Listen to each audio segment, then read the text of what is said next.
할렐루야! 오늘도 좋은 날입니다. 우리 기도를 통해서 하나님의 은혜가 넘치고 있습니다.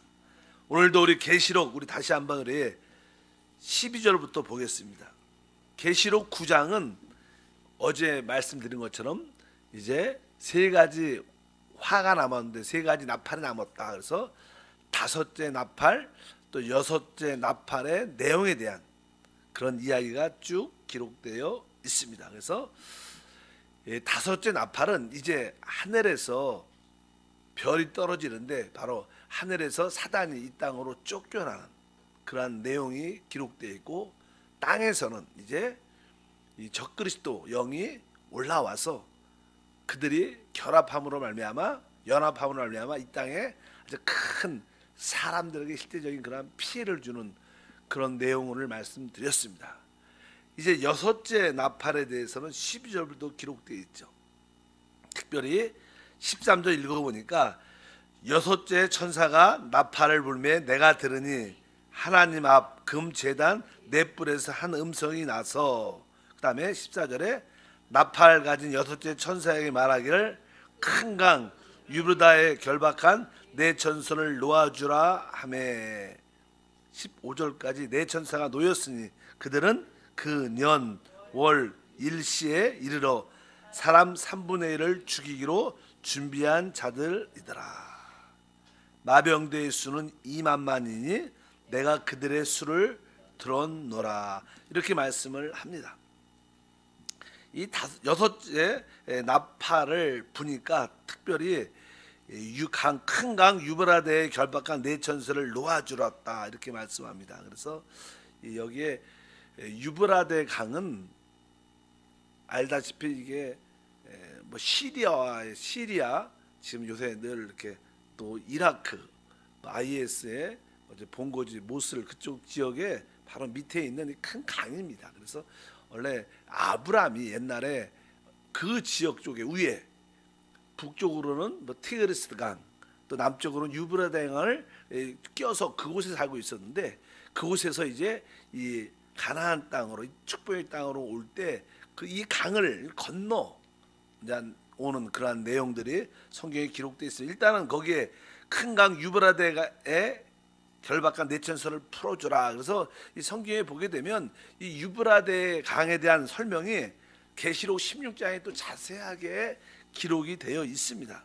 그래서 한번 계시록 16장을 한번 찾아보면 16장에 보면 16장 12절에 보면 그 내용이 또 한번 이렇게 16장 12절에 또 여섯째 천사가 그 대접을 큰 강 유브라다의 쏟음에 강물이 말라 동방에서 오는 왕들의 길이 예비되었더라. 이런 말씀이 기록되어 있습니다. 그러니까 이제 지금도 나중에는 결국 예루살렘 성을 이렇게 탈환하고 그쪽 지역을 얻는 큰 어떤 전쟁이 일어나는데, 뭐 중동 땅을 얻기 위한 근본적인 문제겠죠. 요즘은 원유가 석유가 많이 이렇게 가치가 이렇게 하락을 해서 경제적인 세계적으로 어려움도 있지만, 이제 그 지역은 사실 어떻게 보면 이란도 그렇고 이라크도 그렇고 그 지역에 원유가 많이 매장되어 있는 어떤 좋은 땅이라고 또 말씀드릴 수 있어요. 지금이야 조금 많이 여러 가지 문제가 있지만, 일단은 이 이스라엘 중심 예루살렘 성 중심으로 그 땅을 얻으려는, 또 이제 하는 적그리스도가 특별히 적그리스도를 숭배하지 않고 경배하지 않는 이스라엘 중심 유대인들에 대한 공격이 크게 일어나기 때문에 이제 북쪽에서도 또 동쪽에서도 이렇게 서쪽에서도 많은 군대들이 내려와서 싸움을 하게 되는, 아마 지역 전쟁, 그 지역을 서로 이렇게 소유하려는, 사실 뭐 전쟁에 이렇게 참여를 해야지. 옛날에도 우리 남북이 전쟁이 일어날 때 뭐 러시아도 참여하고 중국도 참여하고 미국도 참여하는 그 근본적 이유가 전쟁이 끝날 때 나름대로 그 땅을 소유할 수 있는 어떤 자격이 있기 때문에 어차피 땅을 얻기 위해서. 그래서 우리 남쪽은 미국 쪽이 이렇게, 또 이게 북쪽은 또 이렇게 중국이나 러시아 쪽이 어떤 관여할 수 있는 그런 기회를 얻은 것처럼 어쩌든지 그쪽에 전쟁이 자꾸만 일어나고 있는데 지금도 계속 그냥 IS와 연합군들과 계속 이게 마지막 탈환이란 그런 이야기가 많이 있고 그쪽 시리아와 이 이라크의 그쪽 끝에 계속인데 그쪽에 유브라데 강이 사실 있어요.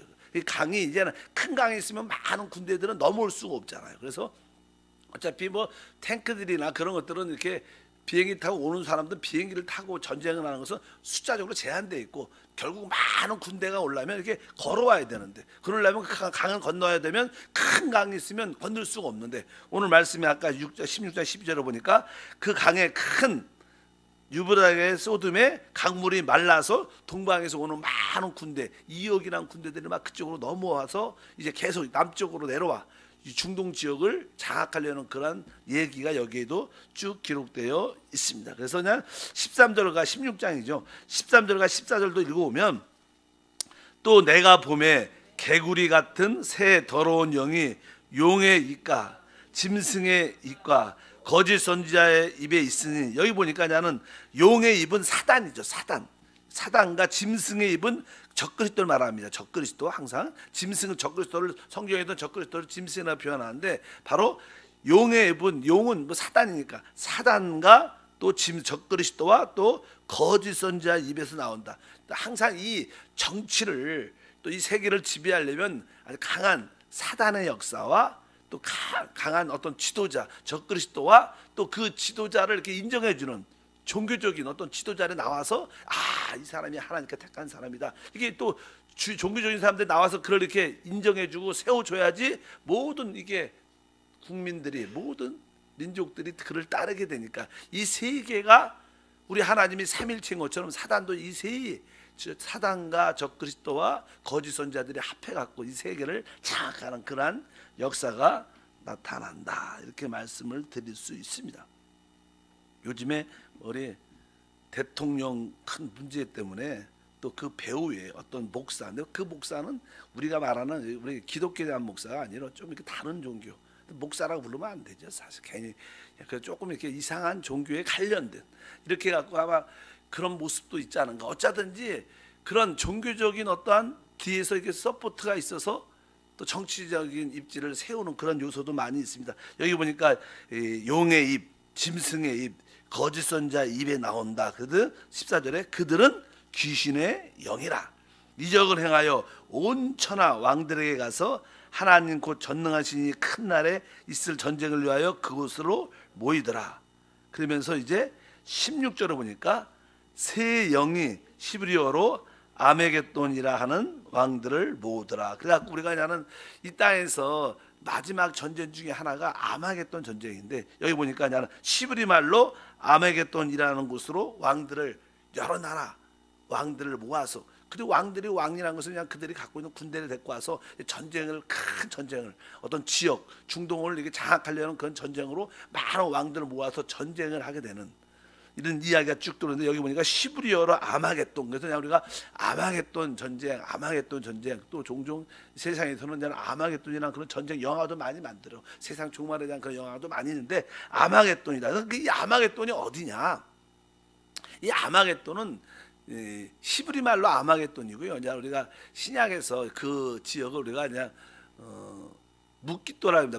묵깃도라고 하는 지역이 그 지역이라고 봤다. 그러면 더 쉽게 말하면 구약에 오면 갈멜산의 싸움이 있지 않습니까? 영적으로 우상과 우리 엘리야와 큰 싸움이 있었던 건 이게 갈멜산 주변에 있는 큰 평야의 땅입니다. 그러니까 예루살렘에서 보면 조금 이렇게 북서쪽으로 한 120km 가면 그쪽에 아주 넓은 강이 있고 거기가 모든 도로와 모든 지역과 또 강도 물도 있고 그래서 여러 가지 좋은 지역이라고 말씀을 드릴 수 있습니다. 그러니까 많은 사람들이 이 지역으로 가려면 저 지역으로 가면 옛날에 우리 한국도 천안 상거리 그 지역이 이쪽으로나 저쪽으로 갈 수 있는 모든 어떠한 도로의 어떤 중심지역이거든. 아마 그런 되게 넓고 그런 지역인데 그쪽에서 아마 예루살렘과 가까우니까 예루살렘을 또 정복하기 위해서 많은 군대들이 그쪽으로 모이는 동방에서도 내려와야 되고 또 북쪽에서도 내려와야 되고 유럽 쪽에서도 어찌하든지 많이 그곳에 모여서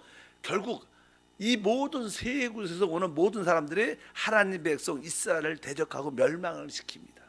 그래서 하나님의 지혜로 말미암아 그때 모든 하나님을 반대하는 모든 사람들을 싹 군대와 왕들을 싹 모아서 그때 하나님이 한 번에 그들을 싹 멸절을 시켜요.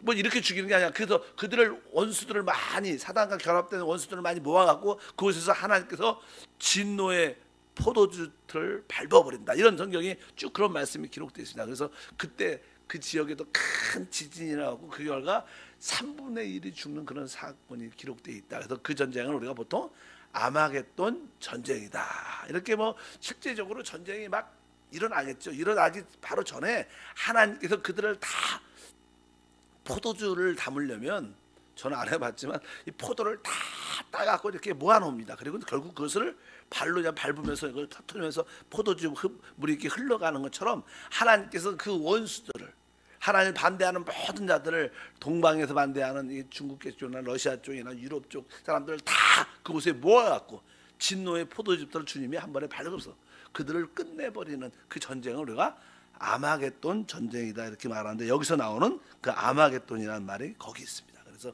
유브라데 강이 이렇게 말라야 또 이게 북쪽에서 많은 군대들이 걸어서 내려올 수 태클을 가지고 내려올 수 있는 그러한 모습들이다. 그래서 여기에 아마겟돈, 유브라데 강 이런 이야기들을 이럴 때 우리가 그냥 어떠한 성서 지리학적으로 이렇게 한번 알아두면 좋지 않을까 생각을 합니다. 그래서 아까 계시록 9장을 하고 있죠. 9장을 다시 보면 그래서 아까 15절에 그 년 월시에 이르러 사람 3분의 1을 죽이기로 준비한 자들이더라. 그래서 그 수많은 군대가 모였을 때 하나님의 심판이 그들에게 임하여 아주 큰 지진도 일어나면서 많은 자들이 죽는 그러한 사건이 여기 기록되어 있습니다. 17절에 보니까 그들의 전쟁을 하려고 그들이 모이는 모습이 어저께 말씀드렸어요. 이같이 환상 가운데 그 말들은 그 위에 탄 자들을 보니 불빛과 자주빛과 유황빛 호신경이 있고 이렇게 말씀합니다. 또 그 말들의 머리는 사자 머리 같고 그 입에서는 불과 연기와 유황이 나오더라. 그러니까 이거 잘 보면 이 시대의 탱크 같은 그런 모습을 설명을 하는 것 같아요.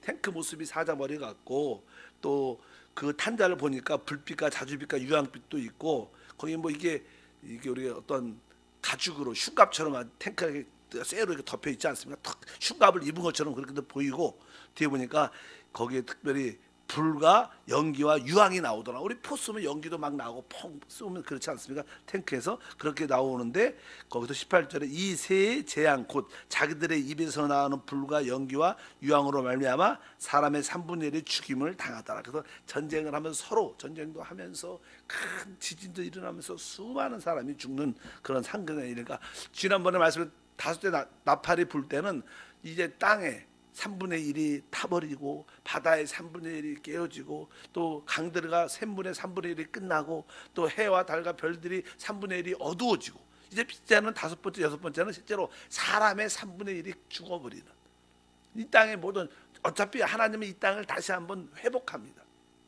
이 땅을 회복하는 게 하나님의 목적입니다. 이 세상을 아예 없애는 게 하나님의 목적이 아니라 이 땅을 다시 한번 회복해서 하나님 나라 만드는 행위가 하나님이 이 땅을 많이 남겨놓쳐서 3분의 1은 하나님이 심판하는 그런 내용들이 쭉 기록되어 있습니다.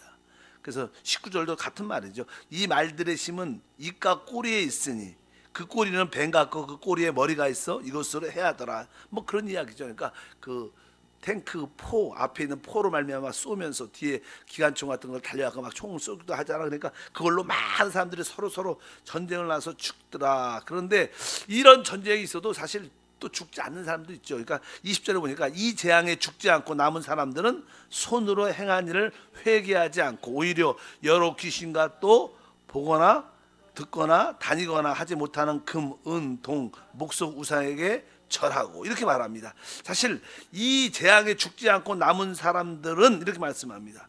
손으로 행한 일을 회개하지 않고 하나님께서 이렇게 전쟁을 이런 심판을 행하신 궁극적인 목적은 사람으로 하여금 회개하고 돌아오게 하기요.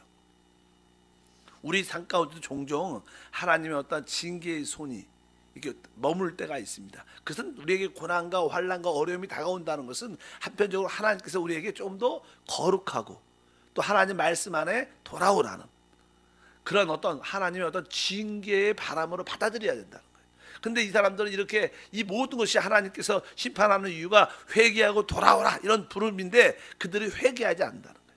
보통 사람들은 항상 이게 두 부류로 나눠집니다. 그러니까 우리가 종종 하나님 말씀을 통해서 아주 강한 말씀을 듣게 되면 예를 들어서 교만이다.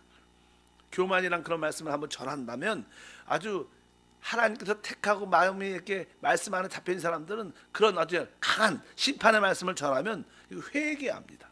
한편적으로. 그러나 어떤 악한 사람들은 더 악해지는, 더 나빠지는 그런 모든 사람이 동일한 말씀을 들어도 한 사람들은 은혜를 받고 그것을 통해서 회개하고 자신을 낮추는데 한편적으로 사람들은 또 더 악해지고 악랄해지고 더 대적하는 자들이 생기는 것이 보통 항상 이러한 세상의 불임인 것을 우리가 알아야 되고 어쩌든지 이 모든 하나님 심판의 주된 목적은 회개입니다. 우리가 회개하고 하나님께 돌아오면 거기에 하나님의 은혜와 긍휼이 있습니다. 그렇지 않으면 하나님께서 우리를 멸망으로 이끄시죠. 뒤에 보니까 그냥 그런 말씀이 쭉 들어요. 여기 보면 우상들, 금과 은과 돈과 목석과 우상에게 절하고 이 우상들의 특징이 뭐냐면 우상들은요 그냥 말을 못합니다. 우리 하나님은 말씀하신 하나님입니다. 살아계신 하나님. 그러나 사람들이 이렇게 돌로 우상을 만들어 놓고 뭐 이렇게 부처를 만들어 놓고 아무리 그거 말하지 않습니다. 그런 우상들에게 말하는 그런 말 못하는 그런 우상들에게 사람들은 미련하고 지혜가 없기 때문에 또 그런 것을 붙잡는 마음을 갖고 뒤에 보니까 또 21절에 또 그 살인과 복술과 음행을 도둑질을 회개하지 아니하더라. 그러니까 하나님의 이러한 심판의 궁극적인 목적은 하나님께서 회개하고 돌이키라는 것이다. 하나님이 우리를 징계하고 우리에게 어려움을 줄 때 하나님은 맹목적으로 우리에게 어려움과 고난을 주지 않으십니다. 우리에게 고난과 어려움이 다가올 때 거기는 하나님의 선한 회개하고 우리를 변화시키겠다는 그런 뜻이 있을 때 하나님 우리에게 어떤 고난과 환난도 허락하는 것이지 그냥 하나님이 그냥 우리 마음에 안 들어서 그냥 심판하려는 그런 게 하나님 백성들을 하나님 손을 댈 때는 항상 그들을 변화시키고 회개하여 돌아오기 위한 하나님의 부르신 것을 깨달아야 된다. 우리 하나님은 잘 은혜가 있고 인내하시고 오래 잘 참으십니다. 하나님이 참고 견디시다가 그래도 어느 선을 넘으면 하나님은 그때는 진짜 크게 손을 대시죠. 그래서 어쩌든지 우리가 하나님 부르심이 있을 때마다 빨리 회개하고 요즘은 저는 뭐 그렇지 않지만 전에는 제가 좀 이렇게 오래전에는 저도 위가 조금 이렇게 약했습니다. 위가. 그래서 항상 이렇게 어떤 스트레스나 긴장을 하고 있으면 늘 위가 쓰리고 속 쓰리고 그런 일이 아주 오래전에 청년 때부터 그런 게 많았었는데 어느 순간부터 하나 깨달아졌어요. 제가 이렇게 볼 때 정상적으로 위가 안 아프면 내가 신앙생활을 잘하는 것 같고 그 당시엔 그랬어요. 그래서 근데 내가 위가 아프다. 그리고 위가 아프면 잘 때 아침에 속이 쓰려가고 이런 뭐 약을 먹어도 이렇게 소화제나 이런 걸 먹어도 잘 안 낫다는 그런 느낌이 나요. 근데 어느 순간에 기도 가운데 하나님 고쳐주시옵소서. 그런 기도를 딱 했는데 제가 성령의 어떤 인도와 느낌을 깨달은 것 중에 하나는 너는 위가 아플 때는 너는 교만한 거다. 이런 느낌을 하나님이 주셨어요. 그래서 내가 속이 쓰리고 저한테는 좀 위가 많이 잠을 못 잠도록 막 아프다 그러면 내가 회개해야 될 거가 있구나. 그래서 빨리 위가 아플 때마다 하나님 자신 낮추고 회개할 거 기억나게 해달라고 더 늘 그렇게 한 몇 년 지나니까 진짜 없어졌어요. 믿으시면 아멘. 사람들이 우리 하나님 우리에게 어떤 손을 대실 때 작은 거라도 그것이 하나님이 회개와 하나님의 뜻을 따라 살라는 하나님의 부르신 것을 받아들이면 그것이 우리에게 유익이 되고 축복이 되죠. 하나님은 그냥 우리에게 맹목적으로 우리를 징계하거나 심판하지 않는다는 거예요. 그러니까 여러분에게 조금 고난과 어려움이 있을 때 좀 더 자신을 낮추고 하나님과 말씀과 성령 안에서 주님과 연합된 모습으로 좀 돌아오면 하나님은 다 하나님의 우리가 회개하는 우리가 변화되는 목적을 이뤘기 때문에 그런 것을 다 걷어가십니다. 어쩌지 우리는 그런 하나님의 사랑과 은혜를 기억해야 될 줄 믿습니다. 근데 이 마지막 때는 하나님이 그렇게 심판하고 인구의 3분의 1이 죽는데도 살아남은 자들은 회개하지 않는다. 더 말 못하는 우상들에게 돌이켜 우상을 섬기는 그런 모습을 갖고 그런 모습을 보니까 결국 하나님의 더 큰 심판이 있다 임하는 그런 내용들이 쭉 기록되어 있습니다. 특별히 오늘 유브라데 강에 대한 그런 이야기가 나왔고 거기서 결국 많은 동방에서 2억이나 군대가 걸어오면서 결국 묵기도 아마겟돈이라는 곳에 많은 군대들이 세상의 왕들과 함께 모이게 돼서 그 예루살렘 주변에 있는 지역을 장악하기 위해서 큰 전쟁이 일어날 준비가 돼 있는데, 그때 전쟁이 날 때 하나님께서 그 클라이맥스에 나타나셔서 바로 그들을 완전히 다 심판하고 아마겟돈을 끝내면서 하나님이 이 땅에 재림하는, 주님께서 이 땅에 재림하셔서 그분의 나라를 세우는 그런 이야기가 쭉 뒤에 기록되어 있습니다. 기도하겠습니다. 하나님 아버지 감사합니다. 다시 한번 이제 6째 나팔이 부러질 때 이 땅에 큰 전쟁이 또 중동 지역을, 하나님의 땅을 얻기 위한 큰 여러 왕들이 군대를 데리고 한 곳에 모이게 됩니다. 하나님, 이럴 때 우리가 더 하나님 앞에 깨어 낮추며 겸손하며 회개하는 그런 영을 더해 주셔서 하나님의 은혜와 축복을 받게 도와 주시옵소서. 이미 이 모든 일들은 하나님의 계획과 뜻과 목적 가운데 이루어집니다. 하나님 영광 받아 주시고, 어찌하든지 주님이 이 땅에 다시 오시기 전에 우리 모두가 영적으로 승리하여 믿음에 이기는 자로 세워지도록 복을 내려주시고, 우리 한세교회 특별히 새벽을 깨우는 귀한 일꾼들을 귀하게 사용하사 많은 사람을 얻게 도와주시고 할 나라 확장하는, 주님이 다시 올 준비하는 지혜로운 우리 모두가 되게 하시고, 하나님께 믿음으로 기도할 때마다 우리 마음의 소원을 응답해 주시고, 특별히 질병을 치유해 주시고 회복해 주시고 모든 가난과 저주를 면하는 은혜의 삶이 될 수 있도록 복을 내려 주시옵소서. 우리 한세교회를 사용해 주시옵소서. 이 지역의 복음화를 이루어내게 도와 주시옵소서. 특별히 군포와 의왕과 수원 이 지역에 살아있는 자들, 하나님 택한 자들을 찾아내는 영적 전쟁을 행하는 교회가 될 줄 믿습니다. 우리 주 예수 이름으로 기도함나이다. 아멘. 하늘에